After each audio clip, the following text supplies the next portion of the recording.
ये कहानी स्वीडन के एक छोटे से गांव में गरीब परिवार में जन्मे एक बच्चे की है जिसका नाम एगोर रखा गया है। एगोर का जन्म 23 मार्च 1926 को हुआ। यह स्वीडन के इतिहास का एक ऐसा दौर था जब स्वीडन बहुत गरीब और बदहाली के दौर से गुजर रहा था। उस समय स्वीडन की अर्थव्यवस्था की हालत काफ़ी खराब थी। पिता किसान थे जिनकी अपनी ही ज़मीन थी। उसी ज़मीन पर वो खेती करते और उसी पे अनाज और सब्जियां उगाकर अपने परिवार का पेट भरते थे। उनका घर भी खेत की ज़मीन पर ही था।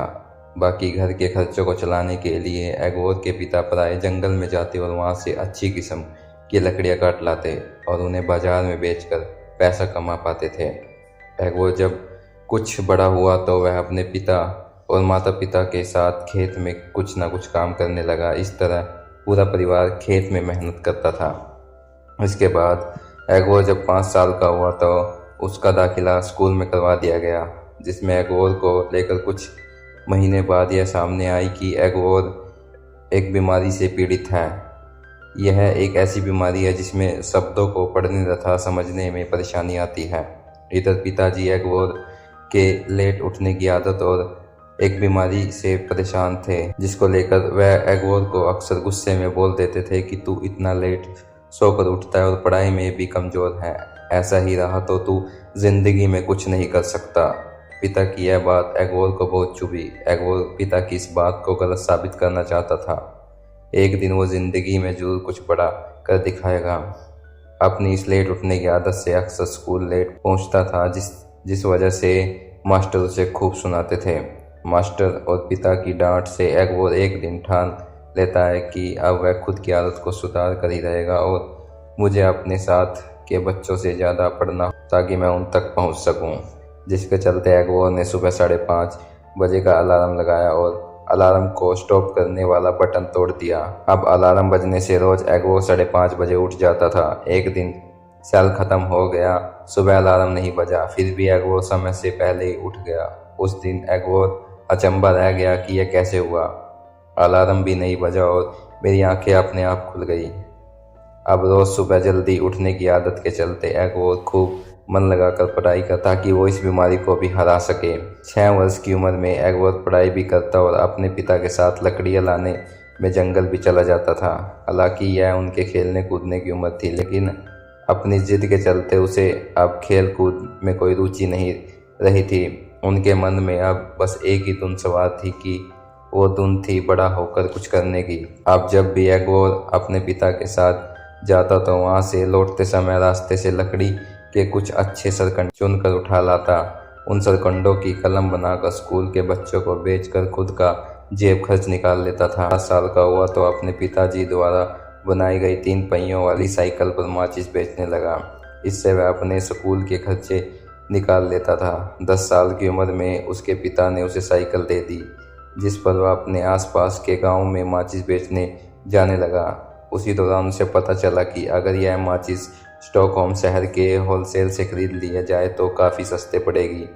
तो इस तरह से मैं अपनी माचिस लोगों को बेच पाऊंगा और अधिक मुनाफा कमा पाऊंगा।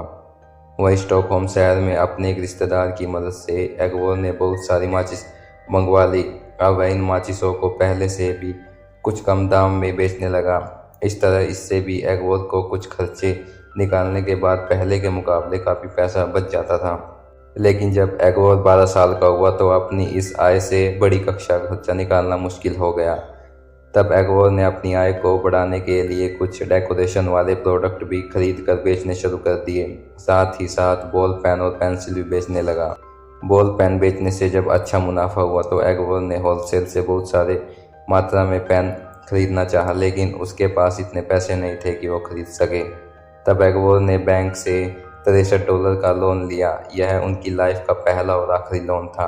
उसने अपने सभी सामान को स्टॉक करने के लिए एक छोटी सी झोपड़ी भी बना ली थी। साथ ही वो अपने पिता के साथ जंगल जाकर कंस्ट्रक्शन में काम आने वाली लकड़ियाँ लाने में भी मदद करता। लेकिन इन सब कामों के बावजूद उसने पढ़ाई कभी नहीं छोड़ी।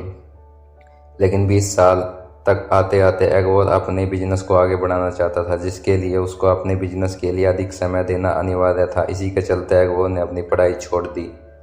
अभी तक एगोर साइकिल पर घूम घूम कर माचिस और डेकोरेशन जैसे अन्य सामानों को बेचने लगा। उसके पास काफ़ी अच्छी जानकारी इकट्ठा हो गई थी। उसने यह समझा कि उसके आसपास के इलाकों में लकड़ी की बहुत सी चीज़ें बनाई जाती है और कौन सा सामान कहाँ से और कितना सस्ता मिलेगा, इन सब बातों का ज्ञान एगवोर को अच्छे से हो गया था। अपने जमा किए गए पैसों से अधिक सामान खरीदने तथा उन सामान को स्टोर करने की जगह अब नहीं थी, जिसके चलते एगवोर ने जमा किए पैसों से मेल ऑर्डर बिजनेस करने का फैसला किया, जिससे सामान को स्टॉक करने की जरूरत नहीं थी।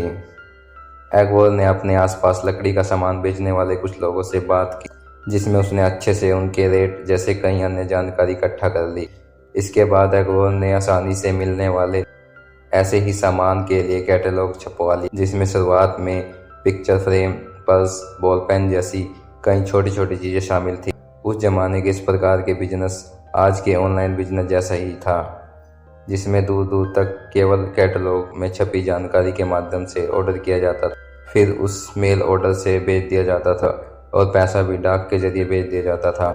एगवोर बहुत कम मार्जिन पर बिजनेस करने में विश्वास रखते थे, जिससे कि ऑर्डर ज़्यादा और मैन्युफैक्चरर से ज़्यादा माल खरीदने पर अच्छा डिस्काउंट मिल सके। धीरे धीरे एगवोर की इसी रणनीति से बिजनेस अच्छा चलने लगा। इसके बाद एगवोर के कैटलॉग में फर्नीचर जैसे बड़े सामान शामिल होने लगे और बॉल पेन जैसे छोटे सामान लिस्ट से गायब होने लगे। पिता के साथ काम करते करते एगवोर को लकड़ियों की अच्छी किस्म की जानकारी थी, जिसके चलते वो अपने पिता की मदद से लकड़ियों को लोकल मैन्युफैक्चरिंग फैक्ट्री में देकर फर्नीचर तैयार करवाने का ऑर्डर देता, फिर उस फर्नीचर को कम मार्जिन पर बाजार में बेच देता। एगवोर के फर्नीचर की गुणवत्ता को देखते हुए बाजार में एगवोर के फर्नीचर की डिमांड खूब बढ़ने लगी। माल अब बड़ी बड़ी गाड़ियों में जाने लगा। इसी के चलते अब कई लोकल फैक्ट्रियाँ सिर्फ एगवोर के लिए काम करने लगी, एगवोर के फर्नीचर बनाने लगी। एगवोर के कंपटीटर को यह बात गवारा नहीं थी, क्योंकि एगवोर की यह नीति हमारे रेट खराब कर दिया। एगवोर के बढ़ते फर्नीचर्स की डिमांड से बाकी के नामी गिरामी कंपनियों के फर्नीचर्स की डिमांड बाजार में गिरने लगी, जिससे कंपनियों को बहुत नुकसान होने लगा। इसी के चलते the Sweden furniture of would industry ने एगवोर की कंपनी का बायकॉट कर दिया, जिसके चलते सबने एगवोर के लिए माल बनाना और बेचना से मना कर दिया। लेकिन कहते हैं ना कि ईमानदार इंसान के लिए जब एक रास्ता बंद हो जाता है तो भगवान उसके लिए कई और रास्ते खोल देते हैं। एगवोर ने हार नहीं मानी। उसने एक पोलिश सप्लायर से माल लेना शुरू कर दिया, जो उसे पहले से भी कम दाम पर मिलता था, क्योंकि वह कच्चा माल और लेबर दोनों ही बहुत सस्ती मिलती थी। इसके बाद इस बंदे ने दूसरे देशों से कई ऐसे सप्लायर ढूंढ लिए जहां पर वह बहुत सस्ते माल बनवा सके। एगवोर ने अपने फर्नीचर ब्रांड का नाम आइका फर्नीचर रखा, जो इस कंपनी का नाम है। अब एगवोर ने उन कंपनियों की वाट लगा दी जो सोच रही थी कि फेडरेशन द्वारा मेरे ब्रांड को बाहर निकाले जाने में कंपनी बंद हो जाएगी। देखते ही देखते सस्ते फर्नीचर की वजह से एगवोर के फर्नीचर की डिमांड तेजी से बढ़ने लगी। इसी बढ़ती मांग को लेकर एगवोर ने 1953 में अपना पहला शोरूम, 60 के दशक तक आते आते कुछ और शहरों में अपने शोरूम खोल दिए। फर्नीचर को लेकर लोगों की जरूरतों को देखते हुए एगवोर के मन में सबसे पहली बार फोल्डिंग फर्नीचर का क्रिएटिव आइडिया आया, जिसके चलते एगवोर ने जब पहली बार बाजार में ऐसा फर्नीचर उतारा तो यह फर्नीचर लोगों में बहुत लोकप्रिय हुआ, जबरदस्त डिमांड भी हुई। इसके बाद एगवोर का बिजनेस और भी तेजी से आगे फैलने लगा। देखते ही देखते एगवोर ने अपना बिजनेस कई और देशों में चलाना शुरू किया। इस तरह पूरे यूरोप में एगवोर के फर्नीचर बहुत पसंद किए जाने लगे। इसके बाद ऐसी ही कम मार्जिन वाली स्ट्रेटजी पर काम करते हुए लोगों की जरूरतों और डिमांड के अनुसार कई प्रकार के बेहतर किस्म के फर्नीचर बनाने शुरू किए। कहा जाता है कि जिस देश में भी एगवोर के फर्नीचर के शोरूम खुलते तो उस देश के लोकल फर्नीचर मार्केट की वाट लग जाती थी। इसका कारण यह था कि एगवोर के फर्नीचर अच्छी क्वालिटी और कम दाम के होते थे। फर्नीचर की क्वालिटी, डिजाइन और रेट के प्रति लोग बहुत आकर्षित होते थे। यह देखते हुए लोगों में बहुत लोकप्रियता हो जाती थी। दोस्तों यह वही इंसान है जो एक समय में एक बीमारी का शिकार था, जिसे ताने मिलते थे कि तू जीवन में कुछ नहीं कर पाएगा, लेकिन आज उस इंसान की जिद के चलते उसके कई देशों में हजारों स्टोर, शोरूम और लाखों लोग इसके अंडर काम करते हैं। एगवोर 91 साल की उम्र में स्वर्ग सिधार गए हैं, लेकिन आज उनके बेटे और पोते इसके बिजनेस को अच्छे से आगे बढ़ा रहे हैं। आइका अब भारत में अपने शोरूम और मैन्युफैक्चरिंग यूनिट खोलने वाली है। 2020 में यह हैदराबाद, मुंबई और गुरुग्राम जैसे बड़े शहर में अपने शोरूम खोल चुका है। अब तक यह कंपनी भारत में 800 करोड़ का इन्वेस्ट कर चुकी है। अब तक 43 देशों के अंदर आइका के स्टोर खुल चुके हैं।